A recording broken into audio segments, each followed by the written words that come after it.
দুর্গাপুজো বা শারদোৎসব আমাদের প্রত্যেক বাঙালির কাছে বড় আদরের। আর এই উৎসবের শুরু হয় কলকাতার কুমোরটুলি থেকে। সেখানে মাতৃপ্রতিমা নির্মাণ হয় এবং সেখানেই মাতৃপ্রতিমার বিসর্জন হয় কুমোরটুলির গঙ্গার ঘাটে। যাই হোক, কুমোরটুলি যাবার জন্য বাড়ি থেকে বেরিয়ে পড়েছিলাম। দমদমে নেমে সেখান থেকে মেট্রো ধরে কুমোরটুলির জন্য রওনা করলাম। তো ধীরে ধীরে আমরা মেট্রো থেকে নেমে বেরিয়ে পড়লাম কুমোরটুলির দিকে যাওয়ার জন্য। সঙ্গে আমার বন্ধু ছিল, জানি না ও কোন খেয়ালে হারিয়ে গিয়েছিল, তো আবার চট করে ফিরে এলো।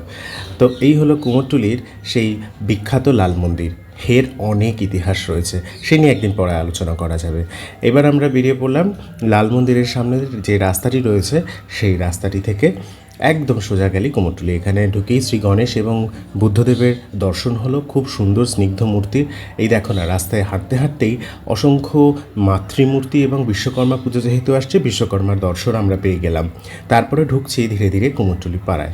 কুমোরটুলিতে ঢুকতেই আবার একটি সুন্দর মা দুর্গা, এবং এখানে প্রচুর মা দুর্গার মূর্তি রয়েছে এবং অনেক মূর্তি ঢাকা রয়েছে বর্ষার কারণে।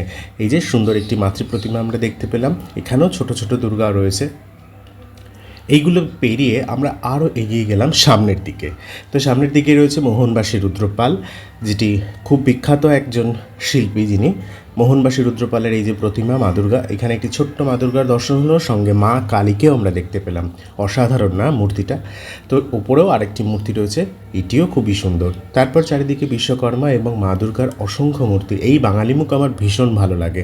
যাই হোক, বাংলার মুখ দেখে তারপর ধীরে ধীরে আমরা এগোতে থাকলাম এবং একের পর এক প্রতিমা দর্শন করলাম। মায়ের মুখে এক অপূর্ব স্নিগ্ধতা, যে স্নিগ্ধতার কোনো বর্ণনা হয় না। এখন মা তৈরি হচ্ছেন আমাদের ধরাধামে আসবার জন্য, বাপের বাড়িতে ফেরার জন্য। উমার এই বাপের বাড়ি ফেরার এই আনন্দ যা অতুলনীয়। যাই হোক, এখানে ঢাকেশ্বরী মন্দির রয়েছে, যেটির বাংলাদেশের সঙ্গে সংযোগ রয়েছে। এছাড়া বাবা পঞ্চাননের মন্দির রয়েছে। সেটাকে পেরিয়ে আমরা ধীরে ধীরে গঙ্গার ঘাটের দিকে এগিয়ে গেলাম। এখানেও অনেক মা দুর্গার মূর্তি রয়েছে, শ্রী গণেশ, কার্তিক, লক্ষ্মী, সরস্বতী সবারই মূর্তি তৈরি হচ্ছে। সেগুলো দেখতে দেখতে আমরা গঙ্গার ঘাটে এসে পৌঁছলাম। গঙ্গার ঘাটে ভিড় ছিল চোখে পড়ার মতন। চারিদিকে ডিএসএলআর ক্যামেরা, কোথাও লক্ষ্মী, কোথাও দুর্গা, কোথাও সরস্বতী, কোথাও বা সাইয়ারারও দর্শন হয়ে গেল। যাই হোক, এই গঙ্গা আমাদের কাছে কিন্তু একটা ইমোশন।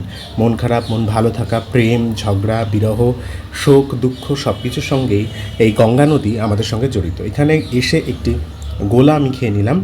এই গোলা আমার ভীষণ ফেভারিট।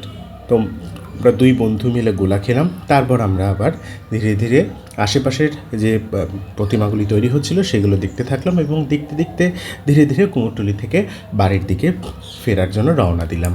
তো এখানে ঘুরে ঘুরে দেখছিলাম বিভিন্ন দোকানগুলোর মধ্যে মা দুর্গা প্রায় তৈরি হয়ে আছে কোথাও কোথাও, আবার কোথাও কোথাও তৈরি হচ্ছেন। এই কদম ফুল কিন্তু আমাদের বাঙালিদের কাছে একটা খুব প্রিয়। তো যাই হোক, আমরা বেরিয়ে পড়লাম। এবার এসে সোজা এলাম এই ফুচকার দোকানে। এই ফুচকার কাকার কাছ থেকে আমি বহু বছর ধরে ফুচকা খাই, যখনই আমি বাগবাজারে আসি। যাই হোক, ফুচকা খেয়ে তারপর বেরিয়ে পড়লাম মেট্রোর উদ্দেশ্যে, মেট্রো ধরে সোজা বাড়ি।